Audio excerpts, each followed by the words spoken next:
Welcome to Aaron's Neighborhood. Please support us by giving us a like or by subscribing. To a minimum. I'm going to point out every single animal I see.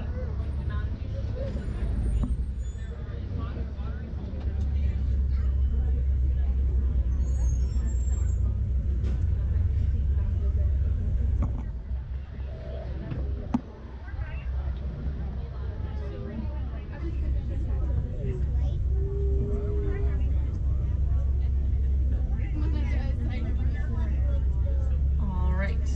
Windy.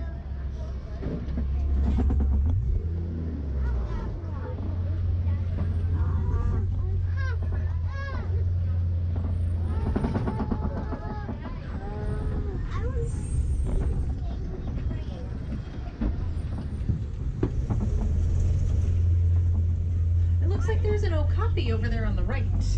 That's called an okapi. The okapi is the only living relative of the giraffe. I also see a pair of saddle-billed storks on our left. It looks like a mated pair. I can tell that's a female okapi on the right because she does not have any ossicones on her head. They're similar to horns, but the male okapi grow ossicones. The female do not. And the okapi, like many of the other animals that lives here, is endangered. Bless you. Endangered means their numbers are so low they are close to extinction, and we hope that visitors like you guys will help us protect the endangered species no matter where you live, because remember, friends, this is not Jurassic Park. Once an animal goes extinct, that's it. There's no bringing it back.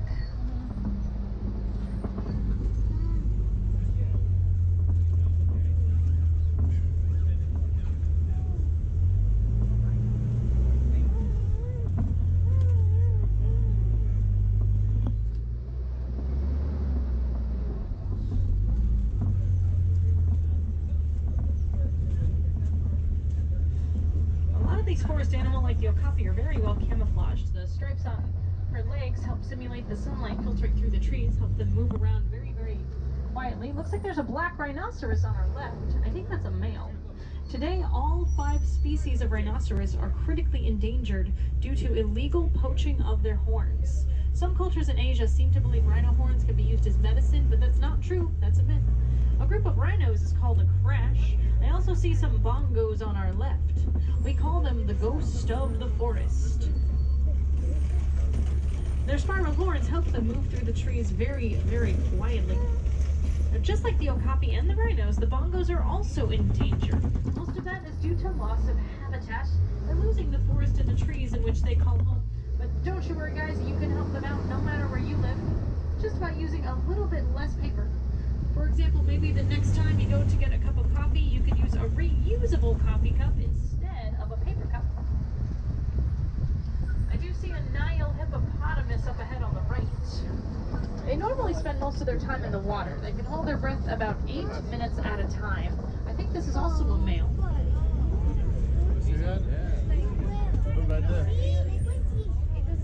See it? They are herbivores. They only feed on plants and vegetation. That's how they get the name hippopotamus, because in Greek that means the horse that runs in the river. On the left, these white birds are the pink-backed pelicans. A group of pelicans is called a pod, while a group of hippos is called a bloat. Although as cute as hippos are, you probably want to keep your distance because they are actually the most dangerous animals on the planet. Hippopotamus kill more humans than any other species worldwide. They can be very, very territorial, and they will not hesitate to charge something or someone that enters their territory. But of course, just like all animals, as long as you give them their space, they will gladly give you your space.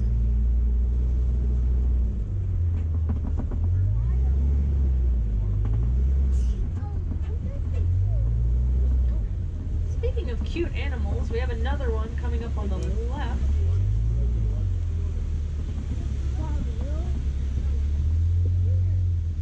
It's the Nile crocodile. Beautiful, aren't they?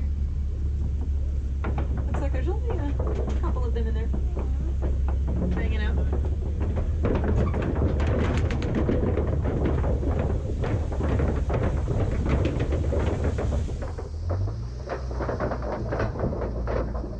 A group of crocodile on land is called a basque. When they group together in the water, we call it a float. Crocodile mother jobs. They hold their eggs inside their mouth to protect them and then roll them with their tongues to help them hatch. After the babies hatch, they're actually called kittens, and the kittens are very, very tiny and vulnerable. So when mom is moving from place to place, she holds her kittens inside her mouth to continue to protect them, kind of like a built-in stroller. We're going to get a really, really nice view of the savannah here. You might see some animals in the distance. I'm going to point them out as we get a little bit closer. But in the meantime, friends, do you guys have any questions so far? Like I said, friends, you're welcome to shout out any questions that you might have.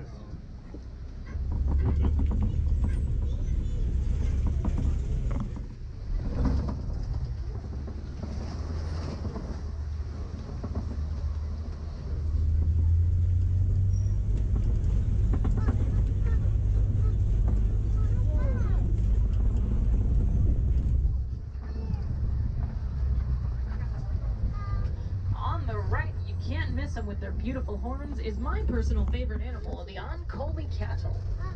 Ankoli cattle are also sometimes called Watusi cattle because the Watusi tribe of Africa was the very first that ever domesticated them. They're the only domesticated animals that live here on the reserve, but they're not used for meat or dairy. They're used as symbols of wealth. In Africa, the more cattle you have, the wealthier you are. And a group of cattle is called a drove.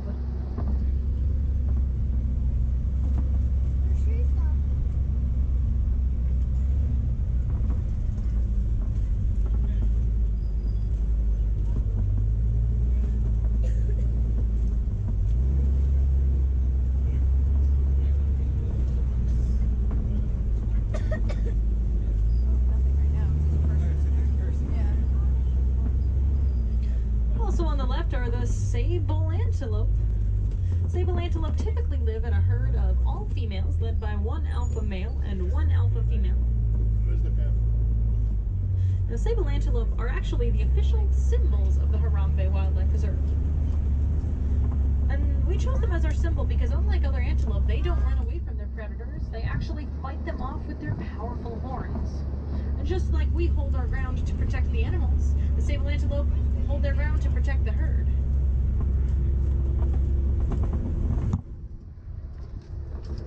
We're going to get another look at these Ankoli cattle on our right.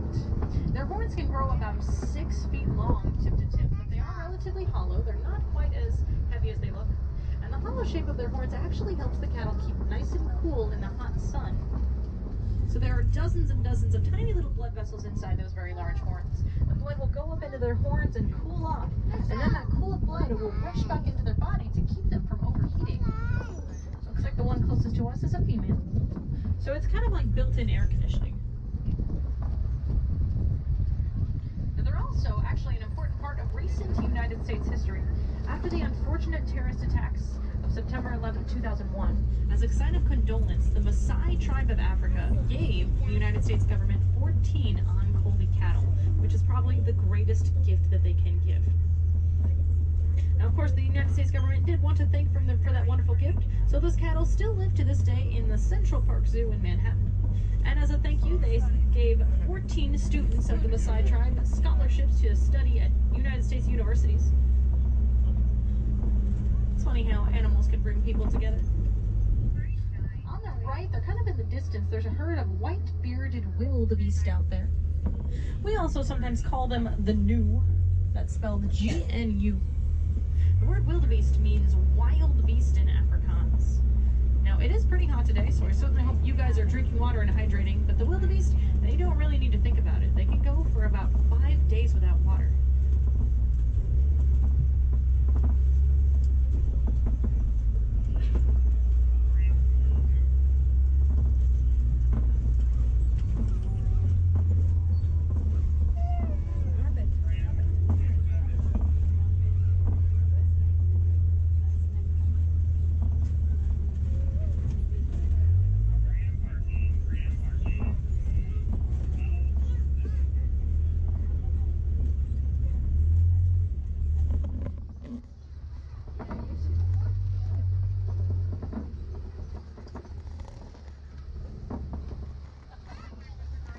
Giraffe may be the tallest land mammals on the planet, but the largest land mammal on the planet is on our right. That's the African elephant.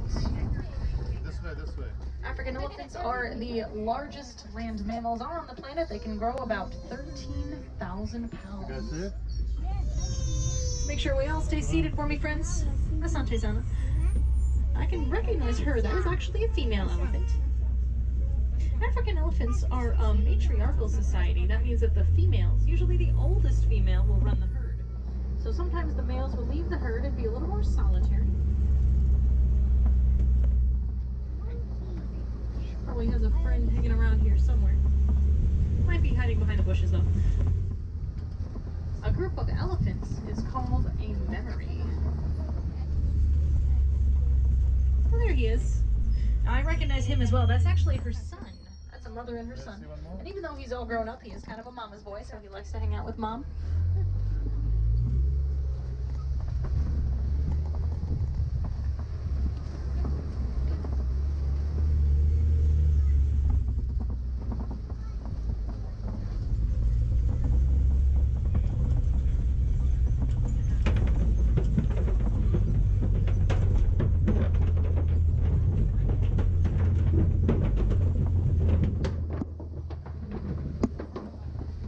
Being so very large, elephants have no natural predators. Their only threat is mankind. Unfortunately, today about 96 elephants are illegally poached every single day for their ivory tusks. But that's not their only threat.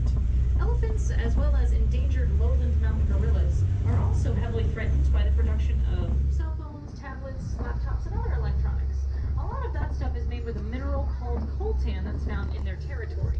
So mining companies have been destroying these animals' habitats to mine coltan and make cell phones. But thankfully, recycling those items really helps out those animals and prevents the need for those mining. And most electronic stores will recycle those items for you free of charge.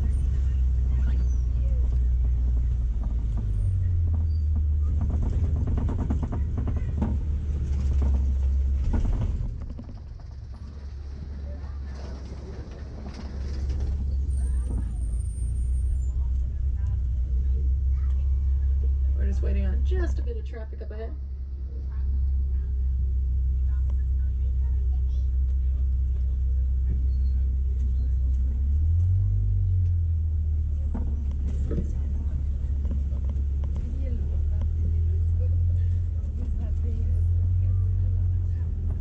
It looks like we've run into more elephant activity here on the left.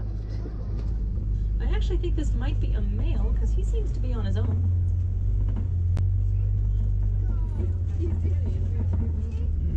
Handsome fella.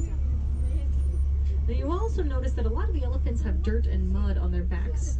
That dirt acts as a natural sunscreen. It protects their very sensitive skin from the sun. They do throw it on their backs of their own accord. Very intelligent. And there's the wildebeest again on the right.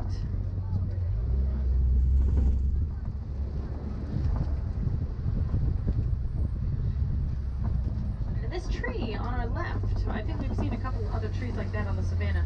Those are called baobab trees. We also sometimes call them the tree of life or the upside down tree. They can hold about 1,000 gallons of water inside their trunks. And to preserve that water, they do lose their leaves about 9 months out of the year. It looks like we'll get a closer look at these wildebeest on the right and the greater flamingo on the left. The largest and the least pink of all the different flamingo in the entire world. A group of flamingo is called a flamboyance. They get their pink coloration from the food that they eat. That's brine shrimp. You can see these two feeding over here. They dip their beaks in the water and swish it about. And there's a couple more elephants. Oh, that is the baby elephant. That girl was born in December of 2016, so she's just about 2.5 years old now. Today she weighs about 1,000 pounds. She is a big baby.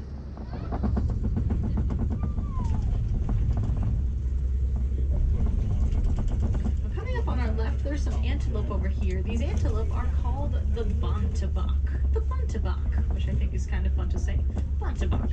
They're related to wildebeest, and the bontebok are special. They're actually extinct in the wild. Today, there are no more bontebok anywhere left in their natural environment. They're all under the care of humans. Back in the 20th century, they were poached very heavily for their beautiful purple coats. and some people thought that they were just gone altogether. So conservation groups got together and tried to find as many Bontebok as they could, and they searched all over Africa, but they could only find one last herd of Bontebok. 17, that was it, left in the whole world.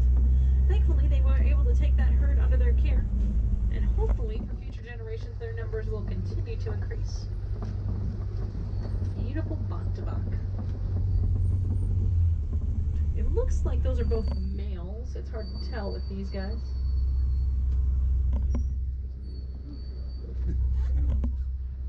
You can really tell under the sunlight how why people wanted their coats so bad. It kind of gets a purplish tinge to it. Now, it looks like there is a cheetah there on the left on the hill. See if you can spot those spots. She's kind of hard to see. The cheetah are the fastest land mammals on the planet. They can reach about 60 miles an hour in less than 4 seconds. A group of cheetah is called a coalition. Now there are two there, so I'm guessing that they're siblings because normally they don't really hang out together. They are very, very shy, very solitary cats. Cheetah are also very critically endangered despite their speed. Most of that is due to lack of prey. A lot of their prey is in danger, but looks like there's another one on the left as well. And that means more competition between the predators, less food. And sometimes cheetah, lions, hyenas will be so desperate for food they'll go into farmers' land and feed on their livestock. Obviously farmers don't like that, so they've taken to shooting the animals to protect their livelihood.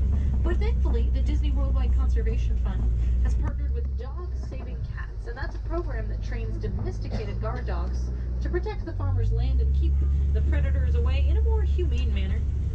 And of course, helping the other animals like the giraffe, the antelope, that can help. Oh, there's some white rhinoceros on the right. Make sure we all stay seated for me in the back. Let's not taste on my friends. That's for your safety. It's pretty bumpy out here. The white rhinoceros, just like their cousins, the black rhinos, are also critically endangered.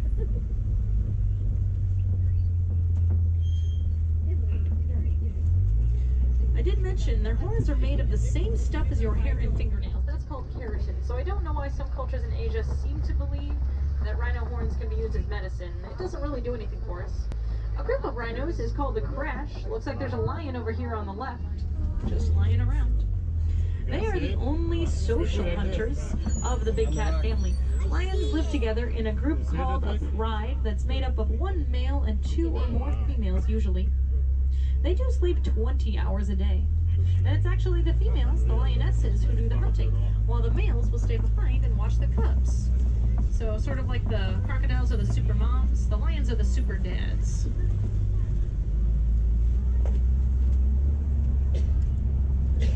In fact, in his entire lifespan, on average, a male lion is only awake for about 3 years. They are literally living their dreams. On the right, I do see an ostrich, and I think this is her clutch of ostrich eggs right here. I can tell she's a female because she has brown feathers. A male ostrich would have black feathers. They are the largest birds in the entire world, but ostrich can't fly. However, they're also the fastest land animals on 2 legs. Ostrich can run about 40 miles an hour.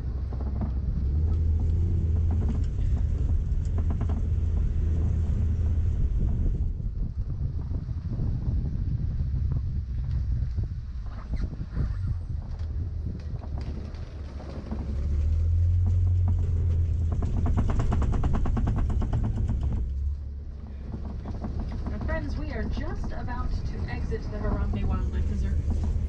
If you guys would like to see more animals, you can check out Gorilla Falls Exploration Trail here in Africa, or the Maharaja Jungle Trek over in Asia. Those are both walking trails to see more animals. Both of them will close today at 6:45. If I have any wilderness explorers on my truck, you are riding on the one and only Simba 1. Just write that down on page 15 of your booklet and take it to the white umbrella right across from the entrance of Kilimanjaro Safaris to get your safari badge. Most important, friends, though, I hope that these animals have inspired you guys to take small actions in your life that can help them in their lives. And it does not take a lot of effort to make a difference. Something as small as using a little bit less paper, recycling a cell phone, maybe using a reusable shopping bag instead of plastic bags. Those actions go a really, really long way. After all, it is a Native American proverb that states, "We do not inherit the earth from our parents, we are borrowing it from our children." So just think about the animals, the ecosystems, and the planet that we are leaving our children, and their children, and their children. If you guys enjoyed your safari today, my name is JM. I am from Whitefish, Montana. But if not, my name is Chris from Orlando. And if you guys have any more questions, you are welcome to come see me at the front of my truck after you disembark. My windows are literally always open. If you'd like to help us with the Disney Worldwide Conservation Fund, you're welcome to donate at any merchandise location here at the park at the register. No matter what amount you donate, you will receive a complimentary button. So you could get a souvenir for only